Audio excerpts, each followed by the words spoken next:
नमस्कार विद्यार्थियों, only UPSC पर मैं अमरीश शुक्ला आपका स्वागत करता हूं। यह आपकी इतिहास की अगली क्लास है जिसमें हम क्रांतिकारी आतंकवादी चरण को पढ़ेंगे। हमने पिछली क्लास में आपको बताया था कि हम अगली क्लास में इस टॉपिक को शुरू करेंगे। अभी तक आपने जो राष्ट्रीय आंदोलन के चरण पढ़े हैं उसमें आपने कांग्रेस की स्थापना के साथ साथ 1885 से लेकर के 1905 तक जो है आपने पढ़ा नरमपंथी, उसके बाद में गरमपंथी उग्रवाद का दौर आता है। 1885 से 1905 के बीच में ही जो है आपको ये दोनों रूप देखने को मिल जाते हैं, ठीक है। उसके बाद में आपका शुरू होता है क्रांतिकारी आतंकवाद का दौर। और क्रांतिकारी आतंकवाद का जो दौर है इसको हम दो पार्ट में पढ़ते हैं। जो प्रथम चरण इसका है वो 1905 से 1915 तक है। इसमें अलग अलग जो है जो संगठन बने, महाराष्ट्र से लेकर के पश्चिम बंगाल तक, या पश्चिम बंगाल नहीं कहेंगे, बंगाल तक, ठीक है। तो वहाँ पर अलग अलग संगठन बनते हैं और वो छिटपुट तरीके से कई हत्या करने का प्रयास करते हैं, कई हत्या करते भी हैं। कुछ लोग जो है संगठन बना करके इस तरीके का काम करना शुरू करते हैं। तो इन सब के पीछे वजह क्या है। और जो दूसरा चरण होगा वो 1915 के बाद शुरू होगा, जिसमें आपको भगत सिंह, आज़ाद, राजगुरु, इन सबको, चंद्रशेखर, इन लोगों को जब पढ़ेंगे तो वहाँ पर जो स्वरूप होगा थोड़ा इससे अलग होगा। तो क्रांतिकारी आतंकवाद के प्रथम चरण को हम इस क्लास में समझने की कोशिश करेंगे और इसके क्या क्या आयाम हैं, कितने कितने डायमेंशन हो सकते हैं, उनको अलग अलग करके हम समझने की कोशिश करेंगे, ठीक है। तो क्रांतिकारी आतंकवाद,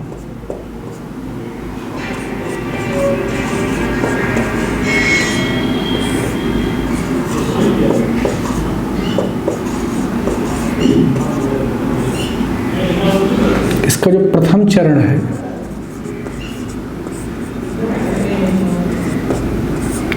अब इसको तो इसका जो वर्गीकरण है वो कुछ लोग 1905 से करते हैं, उसके बाद से करते हैं, लेकिन मुझे लगता है जो इसका सबसे सटीक वर्गीकरण है वो 1897 से शुरू होता है और 1915 तक। क्योंकि 1897 में जो है एक ऐसी घटना सामने आती है जो कि एक क्रांतिकारी आतंकवाद का स्वरूप लिए हुए रहती है। तो जब आप पढ़ाई कर रहे हो तो किसी संदेह में ना रहें, किसी सस्पेंस में ना रहें, क्योंकि देखो इतिहास का क्या है कि हर इतिहासकार अपने तरीके से लिखता है, उसके पीछे उसका एक वैचारिक एजेंडा भी होता है।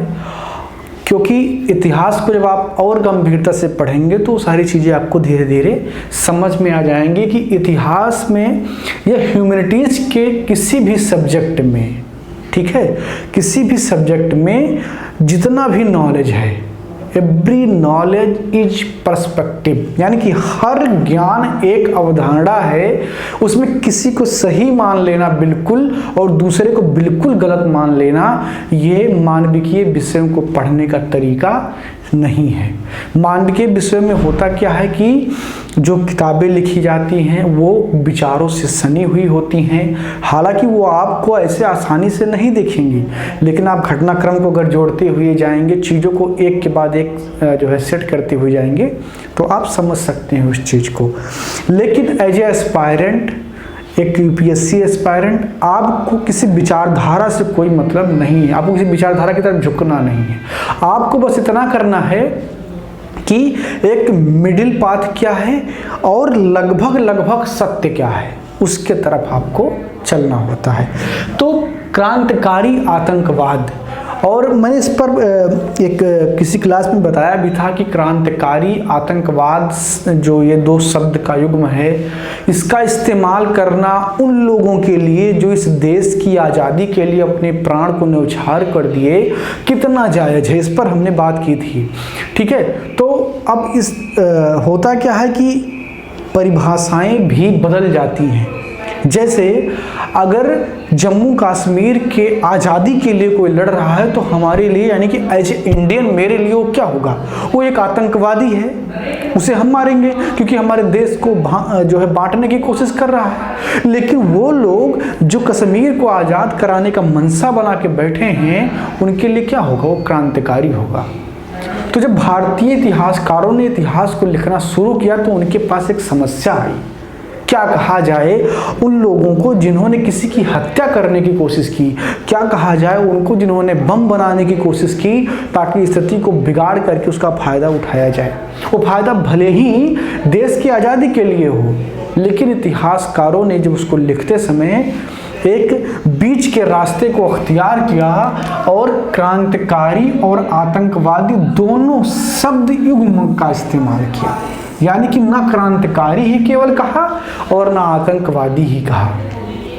ठीक है, तो इन दोनों शब्द युग्म का इस्तेमाल करना इतिहासकारों ने अपने आप को बचाने के लिए किया, या यूं कह सकते हैं कि ये समालोचनात्मक परिभाषा है उस दौर के उन लड़ाका लड़कों के लिए जो अपनी जान की आहुति इस देश के लिए दे गए। ठीक है, तो ये क्रांतिकारी आतंकवाद है और इसका जो प्रथम चरण है वो 1897 से लेकर के 1915 तक चलता है। ठीक है, देखिए किसी भी इतिहास के वर्गीकरण को आप एब्सोल्यूट मान करके मत बैठिए, उसमें छिटपुट घटनाएं होती, उसका घटनाक्रम जो है एग्जैक्ट मान के उसको पढ़ाने के लिए, आसान करने के लिए ऐसा किया जाता है। ठीक है, तो प्रथम चरण इसका 1897 से 1915 AD तक। ठीक है, तो इसमें पृष्ठभूमि मैंने आपको जो है पहले भी बताया है, लेकिन फिर से मैं बता देता हूं कि इसकी पृष्ठभूमि क्या है। ठीक है, इसकी पृष्ठभूमि क्या है, ये क्यों शुरू हुआ,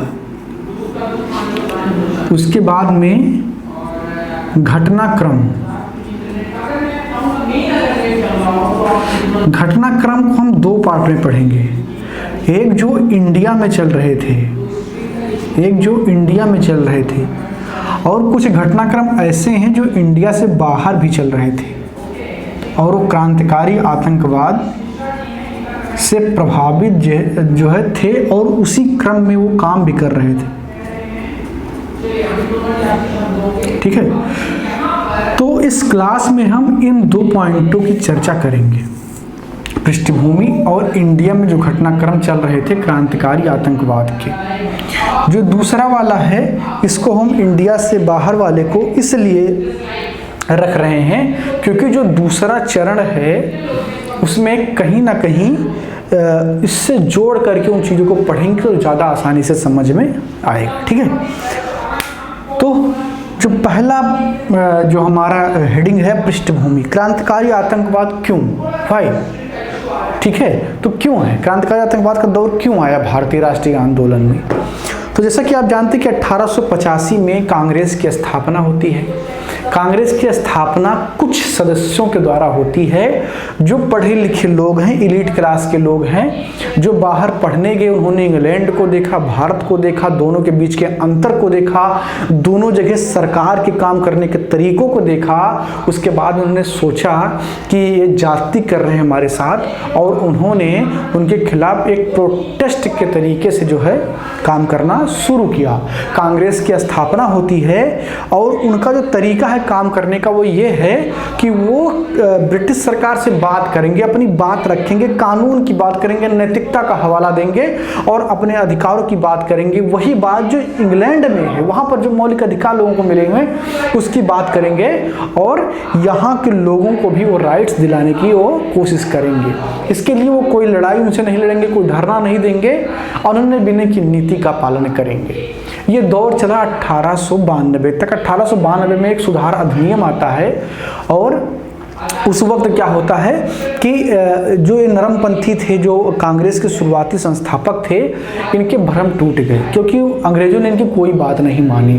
फिर उसी कांग्रेस के बीच में से जो है एक धड़ा निकलता है जो क्या करता है कि ये जो अंग्रेज हैं उन्होंने विनय की नीति मानने वाले नहीं हैं, इनके खिलाफ प्रोटेस्ट करना पड़ेगा हमको, तो वो उग्रवादी रूप जो है अख्तियार करते हैं। यानी कि हमको प्रोटेस्ट करना पड़ेगा इनके खिलाफ। तो जो उनका स्वरूप है जिसमें बाल गंगाधर तिलक आपको मिलते हैं, सुरेंद्रनाथ बनर्जी मिलते हैं, ये लोग क्या है, मदन मोहन मालवीय हैं, ये लोग जो हैं ये कहते हैं कि हम बहिष्कार करेंगे इनके सामान का। उसी के क्रम में आप बंगाल का विभाजन देखते हैं जहां पर विदेशी सामानों का बहिष्कार होता है, देसी चीज पर जो है जोर ज्यादा दिया जाता है। तो ये जो है ये लोग इसको बढ़ावा दे रहे हैं। लेकिन इन्हीं के बीच में कुछ युवा ऐसे निकल करके आते हैं जो ये सोचते हैं कि अंग्रेज ना तो अनुनय विनय से मानेंगे, न धरना से मानेंगे, न बहिष्कार से मानेंगे। इनको भगाने का एकमात्र तरीका है हथियार उठाओ और इनको खदेड़ दो। तो वो क्रांतिकारी आतंकवाद के रूप में जो है सामने आता है। तो इसका मैंने कहा था कि जो पहला घटनाक्रम है, पृष्ठभूमि तो आपने समझ लिया होगा कि क्या है। तो उग्रवाद का रूप है, उसी में से ये बीज उत्पन्न होता है। और ये बीज जो है बहुत प्रमुखता से इसलिए और बढ़ जाता है क्योंकि जब बंगाल का विभाजन हो जाता है उसके बाद में ये जो नरमपंथी और गर्मपंथी के बीच कांग्रेस का विभाजन हो जाता है। और जो गर्मपंथी नेता है, चाहे बाल गंगाधर तिलक हों, और ये लोग जो हैं जेल चले जाते हैं, इनको गिरफ्तार कर लिया जाता है। या कुछ नेता जो है बिपिन चंद्र पाल वगैरह संन्यास ले लेते हैं सक्रिय राजनीति से। तो इनके जब ये इस धड़े से अलग हो जाते हैं तो एक लैक ऑफ लीडरशिप उत्पन्न होती है।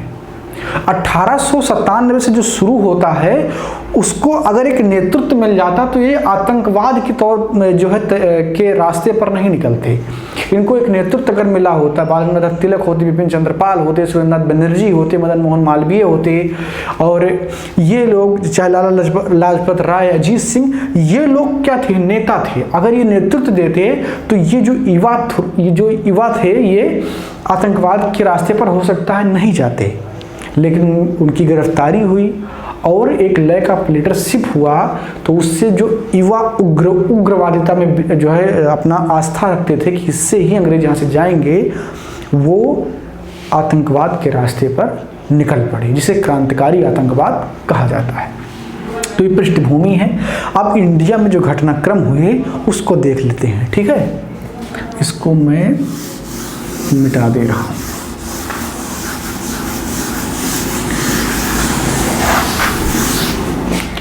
ठीक है, तो जो पहला घटनाक्रम है, यहां पर मैं घटनाक्रम लिख रहा हूं। जो पहला घटनाक्रम है वो 1897 का है, जब चापेकर बंधुओं ने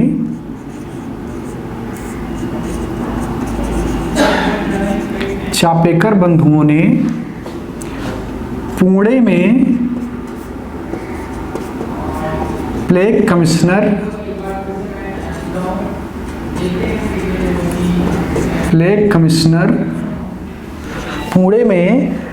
कमिश्नर रैंडयोंग एमहर्स्ट की हत्या कर दी।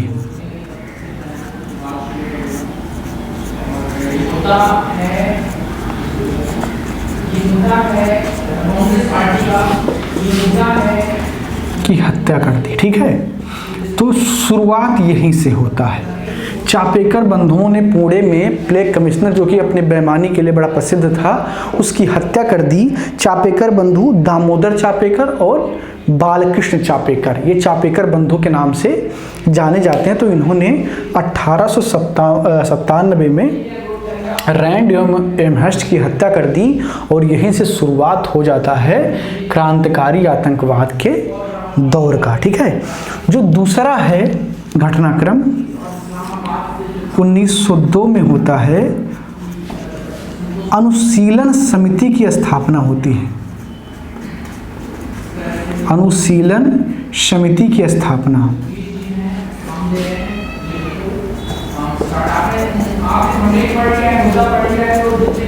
अनुशीलन समिति की स्थापना ये ढाका में होती।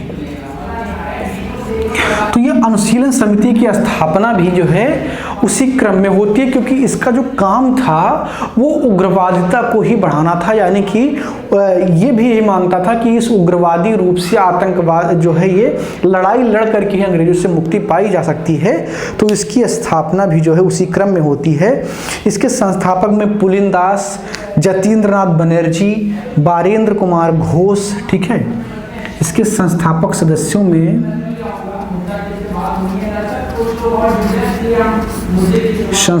सदस्य में, ठीक है, पुलिनदास,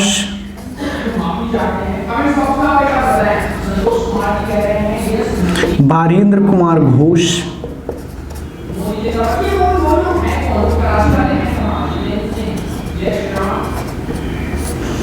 पुलिनदास, बारेंद्र कुमार घोष या जतीन्द्रनाथ बनर्जी,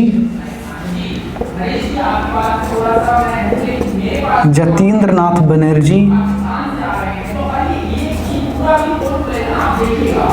ठीक है, जतीन्द्रनाथ बनर्जी, ये वो लोग हैं जो इसकी संस्थापना में क्या थे, भागीदार थे। और ये लोग इसमें विश्वास करते थे कि भारत की आज़ादी का एक मार्ग है और वो है उनसे लड़ करके आज़ादी ले लेना, हम ले के रहेंगे आज़ादी, ठीक है। तो इनका ये मानना था कि हम आज़ादी ले के रहेंगे, ठीक है। इसको मैं मिटा दे रहा हूँ, उसके बाद में मैं अगले पॉइंट पर आता हूँ। अगर आपने नोट नहीं किया है अभी तक और आप नोट करना चाह रहे थे तो आप वीडियो को बैक कर लीजिएगा और उसको रोक दीजिएगा, फिर नोट कर लीजिएगा, ठीक है। जो तीसरा घटनाक्रम है वो 1904 में होता है, ठीक है। 1904 में होता है। एक उस वक्त के युवा तुर्क कह सकते हैं, बीडी सावरकर ने जो है महाराष्ट्र में अभिनव भारत की स्थापना की। बीडी सावरकर ने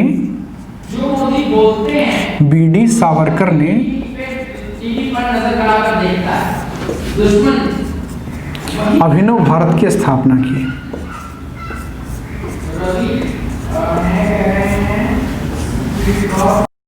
तो अभिनव भारत के ही एक जो सदस्य हैं, इसकी स्थापना जब बीडी सावरकर ने कर दी तो इनके विचारों से प्रभावित होकर के एक इसी संस्था का एक युवक था जिसका नाम था लक्ष्मण कान्हारे।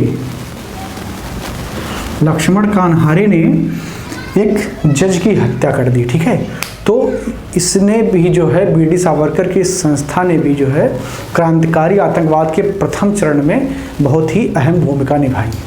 उसके बाद में 1909 में एक घटना होती है जिसमें मुजफ्फरपुर के एक बदनाम जज की हत्या करने का प्रयास करते हैं खुदीराम बोस और प्रफुल्ल चाकी। हालांकि वो हत्या कर भी नहीं पाते हैं और जो है केस में फंस भी जाते हैं। तो प्रफुल्ल चाकी मौके पर ही अपने आप को गोली मार करके खुदकुशी कर लेता है और खुदीराम बोस पर बाद में मुकदमा चलता है और उनको फांसी दे दी जाती है। तो ये पूरा था क्रांतिकारी आतंकवाद का प्रथम चरण। इसके दूसरे चरण में अभी प्रथम चरण में ही थोड़ा सा बचा हुआ है वो पार्ट जिसमें हम इंडिया से बाहर जो मूवमेंट चल रहे थे उसको पढ़ेंगे, जिसकी मैंने चर्चा भी शुरुआत में की थी, ठीक है। बाकी जो दूसरा चरण होगा जिसमें भगत सिंह होंगे, चंद्रशेखर आज़ाद, राजगुरु, उन सब का जो पूरा होगा वो हम दूसरे चरण में पढ़ेंगे, ठीक है। तो इस क्लास में इतना ही। क्लास को लाइक कीजिए, शेयर कीजिए और अपनी राय कमेंट बॉक्स में जरूर दीजिए। धन्यवाद।